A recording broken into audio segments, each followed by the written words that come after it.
Zdravím vás, strelci a strelkyne, u ďalšieho videa Blue Armory, a teda najmä vojaci a policajti. Ako som spomenul na Instagramovom kanále Blue Armory, ak bude čas, pozrieme sa na setup zbrane Glock 45 Hunter, osadený kolimátorom Aimpoint Koa a svetlom GTL 2. Glock 45 Hunter vychádza z klasického konceptu pištole Glock 45, ktorý jeho architektúra sa skladá z dvoch rôznych konceptov zbraní. Je to full size rukoveť rámu Glock 17 a so záverom a štandardne s dĺžkou hlavne Glock 19, a nakoľko Glock 45 Hunter má predĺženú hlaveň so závitom metrickým. Pamätám si na koncept alebo na vývoj konceptu tejto platformy Glock 45 ešte v roku 2014, možno 2015 som ako účastník mnohých výstav opakovane vždy konzultoval nejaké špeciálne požiadavky špeciálnych útvarov vo vzťahu k ich produktom a k ich zbraniam. My sme boli veľmi spokojní s Glockom 17, teraz myslím generáciu 3, nie generáciu 4, tá mala dosť nešťastných riešení. Ako sa začalo štandardizovať u krátkych zbraní používanie kolimátorových zameriavačov, samozrejme spoločnosť Glock vychádzala tomuto konceptu ústretí a predstavila, myslím to bolo v roku 2015, na trhu konfiguráciu Glock MOS, kde bolo možné za pomoci rôznych platničiek, myslím, že to ešte nebol nejaký direct mount, si umiestniť na vrch záveru kolimátor. Riešenie MOS je z púškarského, respektíve konštrukčného hľadiska a čo sa týka záťažie šrobov, dosť nešťastné riešenie. K tomu sa možno vrátim neskôr. Vtedy som ja už mal rozbehnutú výskumnú úlohu vo vzťahu k akvizícii nových služobných zásahových zbraní, krátkych zbraní, ktoré museli spĺňať niekoľko parametrov a mali byť osadené rôznym príslušenstvom. Jedno z tohto príslušenstva bol kolimátor, aby sme mohli pracovať s väčším prehľadom v tme, ale aj s prístrojmi na očné videnie. Mojou požiadavkou bolo, aby krátka zásahová zbraň obsahovala všetky prvky modernej služobnej pištole určenej pre špeciálne útvary. To znamená, musela byť zachovaná kapacita streliva v zásobníku a taktiež úchop zbrane. To znamená, že sme nemohli zmenšovať pážbičku a celkovo vertikálne rám. Na dĺžku zbraň nám vyhovovala Glock 17 vo vzťahu k mase, ktorú predstavoval záver. Ale nakoľko sme išli na neho pridať nejakú hmotnosť, to znamená kolimátor, a nechceli sme ho spomalovať, musel byť trošku kratší. Potom by samozrejme, aby sme zvýšili spoľahlivejšiu funkčnosť ďalšieho záveru, by sme museli ubrať na odpore pružiny, ale vrátna pružina by nám potom nemusela spoľahlivo dorážať záver do prednej polohy a uzamykať hlaveň. To znamená dosiahnuť nejaký konsenzus medzi masou, teda hmotnosťou a dynamickým pohybom záveru a vo vzťahu k vrátnej pružine. Spoľahlivosť bola vždy jedna z najdôležitejších aspektov každej výskumnej úlohy. Ak použijeme dlhšiu hlaveň, predĺžime čas pre strelu, kým ju opustí. To znamená, že väčšou intenzitou nám bude pôsobiť tlak plynov na záver. To znamená, impuls aj do rúk bude o trošku vyšší. Takže máme tu niekoľko ovplyvňujúcich faktorov. Hmotnosť záveru, hmotnosť kolimátora, odporové trenie pri pohybe záveru, dĺžka hlavne A nakoniec samozrejme ešte pridáme kompenzátor, ktorý kompenzuje hlavne zdvih, nie spätný raz. Je to niekoľko faktorov, ktoré niektoré môžeme ovplyvniť, niektoré môžeme harmonizovať, niektoré sa ovplyvniť nedajú. Odporové trenie na Glocku štandardne nejak už neovplyvníme. Hmotnosť slajdu sme ovplyvnili s tým, že sme ho skrátili a používame na Glocku 45 hmotnosť záveru Glocku 19. Malá hmotnosť, ale nezanedbateľná, sa pridáva hore na záver v podobe kolimátora. Ak si predĺžime hlaveň a dáme kompenzátor, môžeme sa dostať do po A situácie, kde zbraň funguje ako masielko, ale nie je spoľahlivá, alebo zbraň veľmi kope a ide proti nám. Takže my tam musíme nájsť nejakú rovnováhu. V rámci výskumnej úlohy bolo okamžite jasné, že hmotnosť záveru Glocku 17 s pridanou masou, pridanou hmotnosťou kolimátora, ak sme chceli použiť kompenzátor zdvihu ústia, ktorý samozrejme pôsobí aj kompenzovaním spätného rázu, znížime rýchlosť záveru pri pohybe dozadu, úplne do zadnej polohy počas výstrelu, čo môže spôsobiť nespoľahlivosť zbrane. A najmä, ak zbraň má zásobník s plnou kapacitou nábojov, kde pružina ešte tlačí na záver zo spodnej strany prvým nábojom zásobníku. To znamená, že ak všetky tieto faktory spojíme dokopy, záver nám nemusí úplne spoľahlivo aj pri dobrom úchope ísť úplne do zadnej polohy. Pri slabom úchope máme automatický závadu. Takže, čo bolo potrebné? Znížiť hmotnosť alebo znížiť odpor pružiny. Ak znížime odpor vratnej pružiny, ako náhle nám ide úplne záver dozadu zrazu, ale máme plnú kapacitu nábojov, ktoré nám brzdia pohyb záveru dopredu a máme nižšiu silu vratnej pružiny, záver nám nemusí úplne dovierať. To znamená, čo môže to spôsobiť nespoľahlivosť zbraňového systému. Takže používanie zbrane v tejto konfigurácii bolo vlastne balancovanie medzi spoľahlivosťou a praktickým využitím, ktoré sme vlastne požadovali od kolimátora a od kompenzátora. O tom si povieme neskôr. Riešením bolo skrátiť záver zo 17 na 19, ponechať dlhšiu hlaveň, ktorá nám zvýši intenzitu vplyvu plynov na dno nábojnice počas výstrelu a spoľahlivejšie záver pôjde dozadu. A tým pádom môžeme použiť trošku silnejšiu pružinu, ktorá nám ho spoľahlivo vráti dopredu. Ale pozor, dôraz bol kladený na služobné použitie, nie je nejaký race gun, takže ďalej výskumnou úlohou bolo zistené, že je nutné používať jednoportový kompenzátor, nakoľko služobný strelec môže byť ťažko zranený, krváca, zniží sa mu grip, nemá to držanie zbrane v optimálnej tenzii svalovej a začne to spôsobovať závady. A potom je tam niekoľko ďalších faktorov.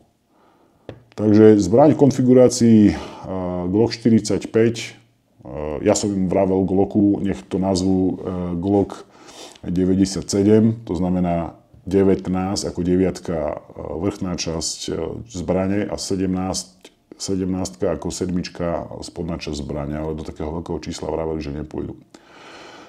A sme sa na tom zasmiali. Čo bolo dôležité ďalej povedať Glocku? Ďalšou požiadavkou na Glock bola zmena dizajnu čela záveru. Bolo to z dvoch dôvodov. Prvý dôvod bol ten, že špeciálne útvary nevyužívajú na púzdrenie zbrane vizuálny vnem.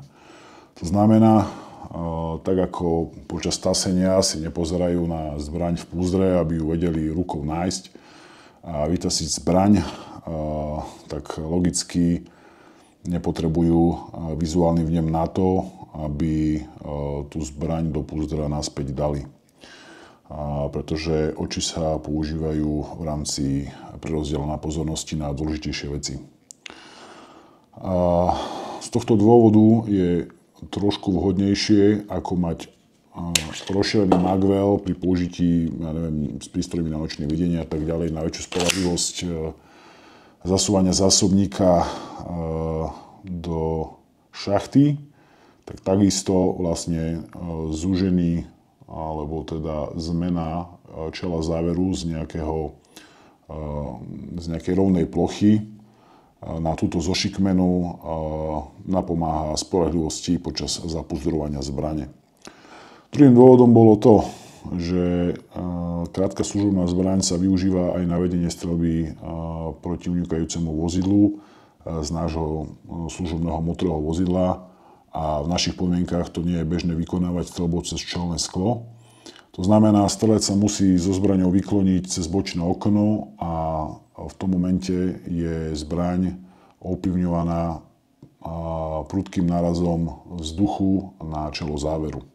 Ak je to čelo záveru ploské, prejavujú sa to ešte viac a zbraň samozrejme prestane spoľahlivo fungovať a strelec si po každom výstrele musí záver ručne dorážať dopredu. Deje sa to už od rýchlosti 80-90 km za hodinu, ale kľudne aj nižšej. Samozrejme, čím ešte máme viac nábojov v zásobníku, tým pádom pružina v zásobníku nám tlačí na náboje ešte viac, aj tie spomalujú spolu s tým nárazom vzduchu záver, ktorý by mal dovriť úplne do prednej polohy, no nestane sa to takto.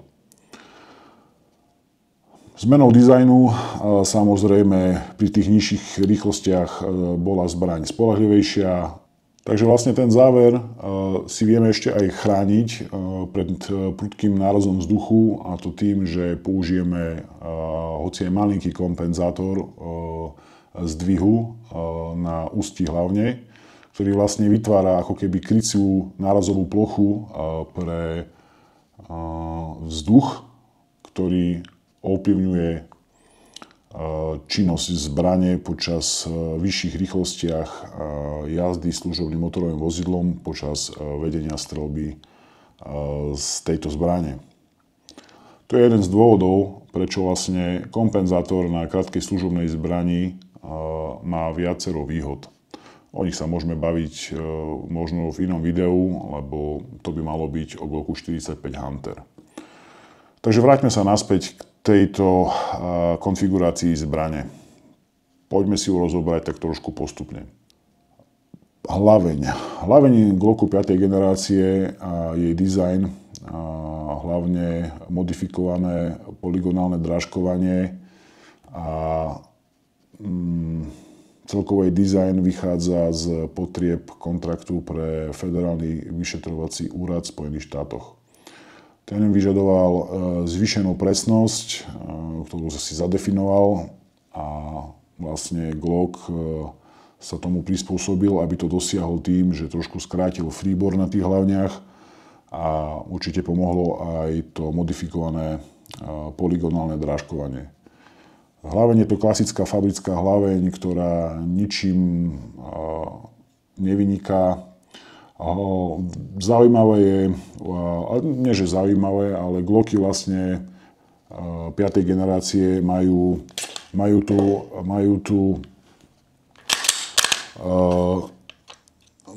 tú hlaveň spoľahlivejšie uzamknutú v uzamykacom bloku oproti, nie je tam žiadny pohyb, dajme tomu oproti Glocku generácie 3, kde aj počuť o videu, ale je tam asi pohyb necelý milimeter smerom dole v stave, keď je zbraň natiahnutá. Faxon, hlaveň pre porovnanie na tejto zbrani je Jej uzamknutie je takisto spoľahlivé ako fabrická hlaveň Glocku generácie 5. Nevidím tam žiadne zmeny. Čo sa týka uzamknutia.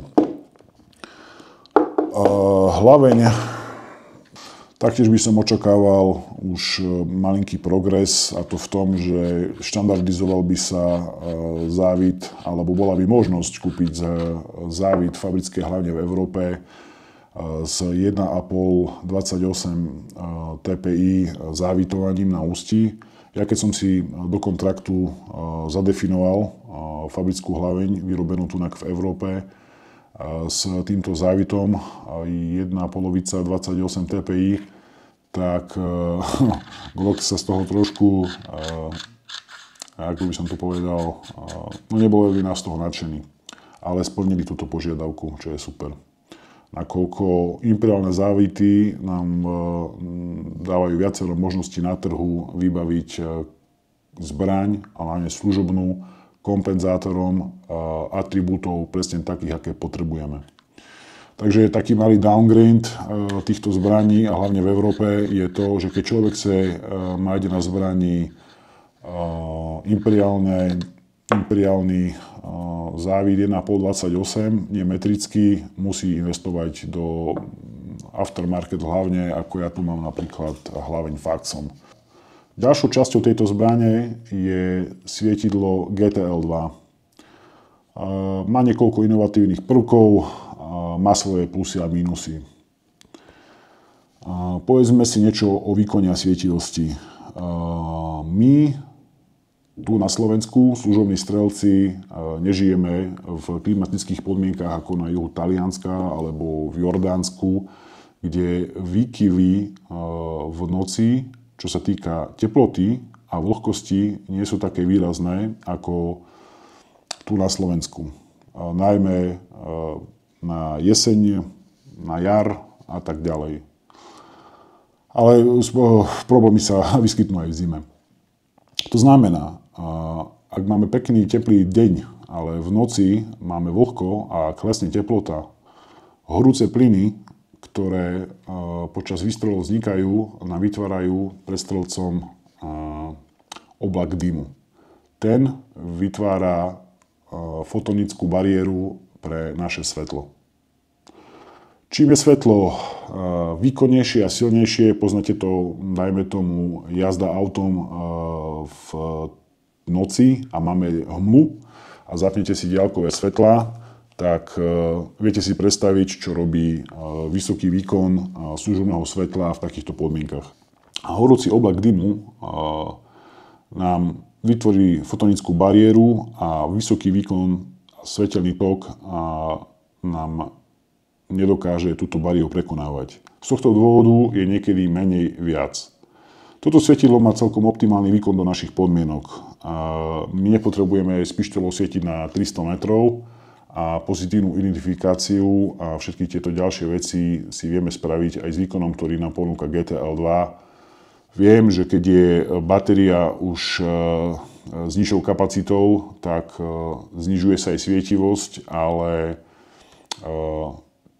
GTL2 ju má na naše podmienky dostatočnú. Spínače. Zaujímavosťou je tohto svetla, že spínače sa dajú meniť a menia svoju funkčnosť. Pôvodne spínače, ktoré sú od výroby na svietidle GTL2, sa stlačajú zo strany, no sú vymieniteľné, a za spínače, ktoré sa aktivujú stlačením spínača smerom k ústiu, smerom dopredu. Takže to môže ich výmenou udržiavať návyky toho strelca, nemusí ich meniť, ale takisto ponúka to niekoľko výhod a hlavne aj na jednej strane môže mať spínač, dajme tomu, so stláčaním zo strany a druhý so stláčaním spredu dozadu, ak to niekto preferuje. Je tam viacero výhod aj nevýhod pri týchto spínačoch a ja som s nimi náhoďaký nejak nemal, ale trénoval som v sterilnom prostredí, netrénoval som nejaké náročné, ťažké veci, kde by sa to mohlo vyskytnúť. Samozrejme, služobný strelec má svietiť len vtedy, keď chce, a nie vtedy, keď sa to náhodne stane. Nevýhodou tohto svetla je schopnosť alebo možnosť zložiť toto svetlo okamžite pre potreby strelca. Tu potrebujeme vytláčať takýto poistný kolík, ktorý vedie telom tohto svietidla. Nedá sa to robiť bez náradia, možno sa to dá robiť s hrotom strely, ale to si nemyslím.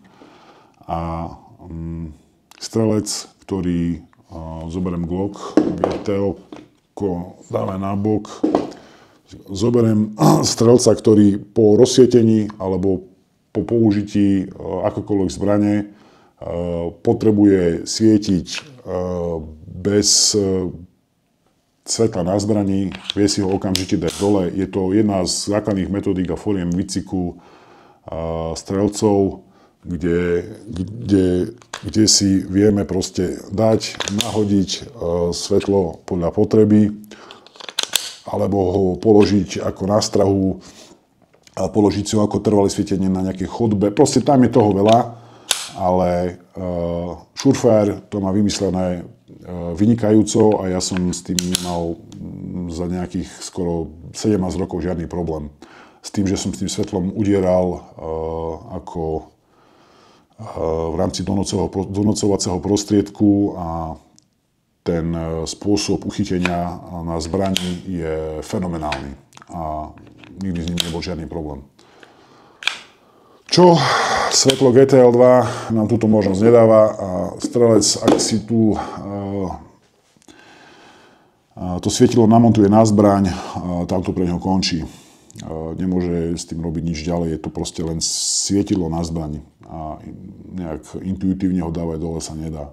Ďalšia vec, obojstranný záchyt záveru je síce fajn, ale ten prvok, ktorý je na ňom a teda ho rozširuje smerom von, je z môjho pohľadu nejaký downgrade, nejaká nevýhoda, nakoľko strelci s vyšším držením zbrane si bežne spôsobujú to, že si ho proste stlačia smerom dole a pri výstrele, pri poslednej rane a spotrebovaní nábojov im nezostane záver v zadnej polohe. Je to, ak by tam to rozšírenie nebolo, bolo by to o trošku spoľahlivejšie. Presúďme sa ku kolimátoru, ale najprv si povieme niečo o jeho spôsobu montáže, o ACAT. Ale predtým sa ešte vrátime k MOS. MOS bol a stále je dosť nešťastné riešenie, alebo teda montážny spôsob z puškárskeho hľadiska, kde vlastne všetká tá energia spätného rázu G+, G- sa vlastne prenáša a stresuje šroby. Šroby, ktoré sú maličké, šroby, ktoré sú často rôznej kvality a pri neodbornej montáži sú ešte vo veľkom strese. Kde ešte keď človek používa tekutý istič a znižuje odporové trenie šroby pri jej inštalácii, tak ešte zaťahuje tú šrobu ešte vo vyššej momentovej sile, ako si myslí. To spôsobuje pnutie, to spôsobuje stres a časom aj utrhnutie tejto šroby. Mám na to jeden príspevok na Instagrame, treba si to nalistovať, je to tam, neviem, začiatkom leta, tuším, tohto roku, kde sa bavím a kde vysvetľujem dôležitosť odborných montáží kolimátorov. Takže MOS. Ak by MOS urobili spôsobom dovetail, ako sú robené napríklad mieridlá, kde máme nejakú zasúvacú škáru zo strany, z ľavej alebo z pravej, kde vlastne sa tie mieridlá do zbrane zasunú a prípadne by sa malým zapúšťacím šrobikom zaistili, tak keby to urobili s kolimátorom, kde dneska technologické procesy výroby umožňujú fakt veľmi tesné výrobné alebo malé výrobné tolerancie, tak by sa proste MOS zmenil na dovetail a kolimátor by sa proste zasunul zľava doprava alebo z opačnej strany, zaistil by sa nejakým zapušiacím šrobikom a nebol by tam žiadny stres na žiadne šroby. A to univerzálne riešenie by, dajme tomu, bolo najprv možné robiť cez doštičky a neskôr cez zmenu dizajnu housingu rôznych kolimátorov, ako je to v prípade Koa. Ale tak oni išli tou cestou, dajme tomu, inou, jednoduchšou a vlastne Glock s Aimpointom vyvinuli toto riešenie.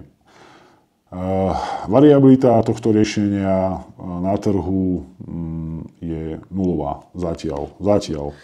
To znamená, z môjho pohľadu je tento kolimátor veľmi dobrý, ale zatiaľ tento montážny prvok nie. Pretože čokoľvek by som chcel na tejto zbrani meniť, a o tom si povieme za chvíľku, nemám na výber. A tu je ten problém. A ja ako služobný strelec by som volil veľkosť zámerného bodu nie 3,5 MOA, ale minimálne 5. Ja môžem o tom rozprávať aj 2 hodiny o veľkosti zámerných bodov, ale len jeden taký základný poviem. Služobný strelec potrebuje zbraň, ktorá nie je určená len na výcvik alebo na vedenie streľby v nejakých laboratórnych podmienkach nejakej strelnice, ale má to byť systém, ktorý spoľahlivo funguje 24/7 v rôznych podmienkach, špíne, môže byť zbraň od blata, od krvi a tak ďalej. Ona musí pre toho služobného strelca byť spoľahlivá. Tu nastáva problém s tým, že veľkosť 3,5 MOA je veľmi fajn pre športovcov, denných strelcov, wannabe strelcov, kadejakých je to v poriadku, ale ako náhle sa začnú meniť fotonické podmienky, môže nastať problém. Tu vysvetlím len v krátkosti, že ak je policajt, alebo teda vojak v noci a prepatráva nejaký priestor, kde samozrejme nechce svietiť, je v priestore s zníženým osvetlením alebo v úplnej tme, možno sú tam nejaké fotonické bariéry, možno sú tam nejaké fotonické parazitujúce svetlo. A on si vlastne automaticky, alebo už bude mať predtým nastavenú zníženú svietivosť veľkosti 3,5 MOA. 3,5 MOA je vlastne veľkosť zámerného bodu v minute of angle a predstavuje vlastne plochu, ktorá je exponovaná fotónmi. To znamená, že ak ja tú plochu mám menšiu, teda mám menej svetla a som v tme, je to ešte v poriadku. Ale ako náhle služobný strelec potrebuje presvietiť nejaký priestor, tá bodka o veľkosti 3,5, nehovorím ani 1 MOA, mu zmizne. Ako náhle presvietí ten kolimátor, tak tam bude mať červený sparkling, bude tam mať proste, inak Koa má dole na spode je také dražkovanie, ktoré sa snaží tomu zabrániť, ale kolimátor s veľkou svietivosťou bude v úplnej tme nepoužiteľný, ale za použitie svetla bude. A medzi svetlom a kolimátorom musí byť nejaká súhra vo vzťahu k výkone svetla a vo vzťahu k veľkosti zámerného bodu. 3,5 MOA na použitie v noci v rôznych svetelných podmienkach. Nie je nejakých, že som na strelnici a idem si tam trošku niečo vyskúšať na 5 minút, tam si to človek nastaví, ale z mojej praxe optimálna veľkosť 5 MOA, 6 a tak ďalej a intenzita svetla tiež nesmie byť predimenzovaná. A tu nám to vytvára súhru, kde nemám sparkling, nezvyšujem si ten bod, ja neviem, že chcem mať väčší bod, tak si presvedcujem kolimátor. To funguje pekne v tme, cez deň, ale nie v noci. A v noci, Keď chcem použiť svetlo, tiež si to musím intenzitou zvýšiť, ale potom, keď svetlo zhasnem, tak mám tu proste červený svetelný ohňostroj. To nechcem.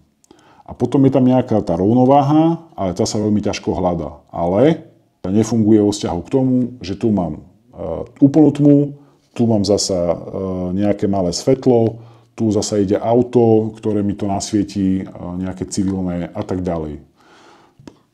Čo by bolo možné? Tlačiť na endpoint, aby vytvoril variantu s veľkosťou zámerného bodu 5 MOA a 6 MOA. A nemyslím si, že to GTL-ko by oni prerábali, tento dizajn uchytenia, ale mohli by. Tým pádom by to bolo celkom použiteľné aj pre služobné účely vo vzťahu k tomu, že služobný strelec nie je denný strelec. Spúšť je tam štandard, ničím výnimočný, je to klasický systém tiahla, povrchové úpravy, žiadne nič nové extra. A potom ten rear plate je rozšírený pre spoľahlivé nabíjanie, čo ja to vôbec nevyužívam, už keď tu máme kolimátor, tak sa škubneme cez neho. Ale jednou zo zaujímavostí je vlastne tá ochrana zadnej časti záveru, tej spodnej časti, do ktorého nám môže do zbrane prenikať pri skrytom nosení rôzne nečistoty, moh z nejakých textílií a dlhodobo nám to tu vzadu špiní. Alebo už keď sa zbraň používa v tvrdších podmienkách, piesok, aj troška vode to bude určite chrániť, krv a tak ďalej. Proste všetky tekutiny a všetky nečistoty sa do zbrane zozadu len tak nedostanú. A čo považujem za príjemný inovatívny prvok. Je to ťažšie vyklopiteľné, to znamená, že malo by to vydržať možno niekoľko tisíc rán, čo ja ešte zatiaľ nemám preverené. Ale to kvitujem, že to je zaujímavý prvok. A to je tak asi všetko. Sú tam ďalšie veci, aby som tu potom robil zbytočne dlhé video o tejto zbrani, a čo ja nechcem. Ešte fajn je vec, rozšírené zásobníky s bodkou, ktoré vlastne slúžia hlavne na to, na spoľahlivejší push-pull pri prebití, že si viem stále zaťahnuť za ten zásobník a proste zvyšuje to spoľahlivosť a nemusí mať strelec obavu, že vytratí zásobník. To bol jeden zo základných prvkov takisto služobných zbraní, ktoré som ja robil akvizíciu, že musia mať tieto bodky, lebo dnes je to proste úplný štandard. Nejde ani o zvýšenie kapacity, ja som si tam nabíjal 17-18 rán, ale máme menší tlak, trošku menší tlak prvého náboja, máme spoľahlivejšie kontrolu počas techniky push-pull a zbranie je takto spoľahlivejšia. Keby bolo svetlo trošku dlhšie, bolo by to super. So svetlom sa vždy lepšie udiera do tváre, očí, úst, brady páchateľa, ako s nejakým záverom, keby sme nemali predĺženú hlaveň. Ide o spôsobovanie závad. Glock bol na tom perfektne. S tým Surefire svetlom sa udieralo ako sa používala zbraň spoľahlivejšie s týmto svetlom, ktoré pretrčalo. Ono to trošku pôsobí aj ako kompenzátor zdvihu, ale trošku je to cítiť, ale tam ide hlavne o hmotnosť. Ale lepšie je udierať svetlom, ako udierať čelom záveru. Kde pri GTL-ku síce je to pekne krajšie, na skryté nosenie, dajme tomu aj, ale sa to tu vytráca. Mne by sa ako služobnému strelcovi nechcelo udierať do prekážok, do čelného skla, alebo ja neviem, do bočného skla na aute, alebo do hocičoho iného, takýmto prvkom, ako keď tu mám proste odolné Surefire svetlo, ktoré vážne prežije všetko, tie TX300. Toto neviem, že ako by bolo z spolahlivé a ako by bolo dlhodobo odolné.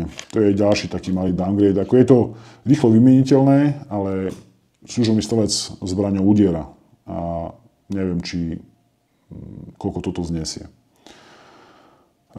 Ďalšie veci, zbytočne robiť dlhé videá, ja musím už utekať. Možno vás to niečo obohatilo, tí, čo budú niečo niekedy v budúcnosti obstarávať, pozrú sa na to inak. Prípadne, ako keď ste služobní strelci, sa mi ozvite a ja vám viem poradiť. Tak sa majte.